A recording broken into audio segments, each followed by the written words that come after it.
Hello बच्चों, आप सभी को नमस्ते। आइए, आज का जो चैप्टर है वो बहुत अच्छा चैप्टर है। सर्कल।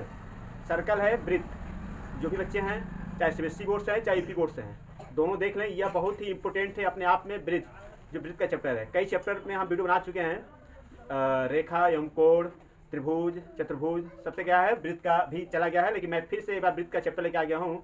वृत्त में आप देख रहे हैं कि जितने भी पॉइंट हैं, कौन सा पॉइंट किसको क्या कहते हैं, मैं आपको बताने का काम करूंगा। जैसे जीवा, व्यास, परिधि, त्रिज्या, केंद्र, लघु वृत्त और दीर्घ वृत्तखंड और दीर्घ त्रिज्यखंड, लघु त्रिज्यखंड, ये सब होता है। जो इसमें आ जाइए, त्रिज्या बराबर क्या होता है, व्यास बराबर क्या होता है, वृत्त का क्षेत्रफल क्या होता है, पाई का मान कितना होता है, वृत्त का परिधि क्या होता है। तो ये सब सारे सवाल का जवाब आपको इस वीडियो में मिलने वाला है। आइए, सबसे पहले हम शुरू करेंगे वृत्त। वृत्त किसे कहते हैं? बहुत से लोग क्या करते हैं कि ऐसे एक गोला बना लेते हैं तो उसको बोलते हैं कि ये वृत्त है। तो ये वृत्त नहीं है। ये मैं बता दूं कि ये वृत्त नहीं है, ये परिधि है। वृत्त कब होगा? जब इसमें वृत्त में केंद्र रहेगा। बिना केंद्र का, यानी वो बिना केंद्र का कोई वृत्त नहीं कहलाता है। जब तक वृत्त इस परिधि में अगर केंद्र नहीं है तो यह जो है कि वृत्त नहीं माना जाएगा। तभी माना जाएगा जब इसमें केंद्र होगा। तो ये केंद्र हो गया, ये पूर्ण शब्द कहलाएगा। अगर ये केंद्र नहीं है तो बस ये परिधि कहलाएगी।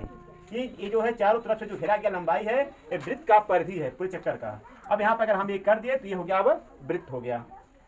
तो मुझे आशा है कि आप वृत्त परिधि समझ गए होंगे। केंद्र, ये केंद्र हो गया। यहाँ पे आप देख सकते हैं केंद्र हो गया जो बीचों बीच में रहता है।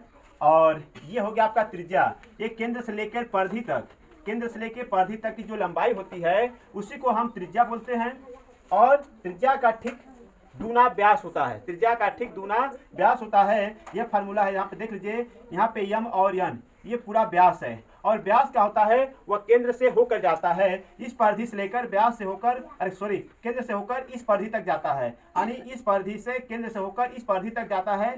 पूरी ये जो लंबाई है इसको हम व्यास बोलते हैं। यानी यम यन, ये पूरा व्यास है आपका। त्रिज्या हो गया, व्यास हो गया, केंद्र हो गया, परिधि हो गया। ये आप देख लीजिए जीवा। ये वृत्त में एक जीवा भी होती है जो एक केंद्र से होकर कोई इसका लेना देना नहीं है। ये होता है सीडी है, ये जीवा है।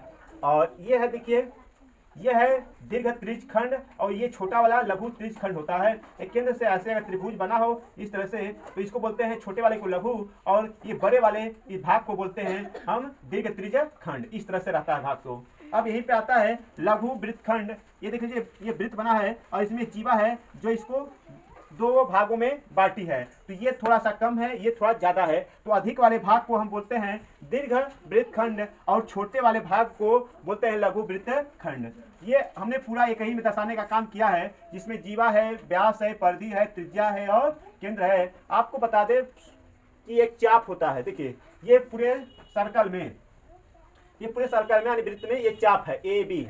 ये क्या है? चाप है। ऐसी तरह होता है, ये चाप है। तब कोई चाप ऐसे जो काटते हैं, अगर कोई कोण बनाते हैं इस तरह से, इस तरह से जब कोण हम बनाते हैं, जैसे एक पाई खींचते हैं ऐसे, ये चाप काटते हैं। वही जो चाप है, ये चाप है। तो चाप ए बी क्या है? चाप है। वृत्त में इस प्रकार से चाप होता है। और अगर बात करें, कुछ फार्मूले हैं जो वृत्त से बहुत इंपॉर्टेंट हैं, आने वाले कक्षाओं में जैसे परीक्षाओं में भी पूछे जाते हैं। तो मैं आपको बताता हूँ कि वृत्त का जो परिधि होता है वो 2πr होता है। जो वृत्त का परिधि का सूत्र होता है, फार्मूला, वो 2πr होता है। और जो त्रिज्या है, त्रिज्या बराबर होता है व्यास बटे 2। त्रिज्या जो होती है वो व्यास की आधी होती है।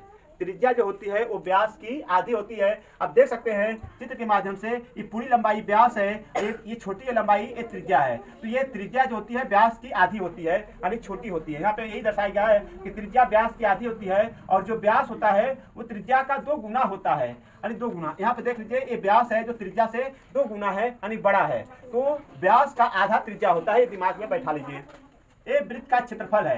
वृत्त का जो क्षेत्रफल होता है वो πr² होता है। अगर वृत्त का क्षेत्रफल पूछेगा तो πr² बोल देंगे तो क्षेत्रफल निकल जाएगा। और वृत्त का परिधि 2πr होता है। ठीक है। अब देखिए, पाई है। पाई का मान बहुत लोगों को नहीं पता होता है। तो पाई का मान 22/7 होता है। अगर उसका दशमलव लेंगे तो 3.14 होता है ये पाई का मान। तो बच्चों, मुझे आशा है कि आपको ये वृत्त का जो सर्कल से जो चैप्टर था आपको समझ में आ गया होगा।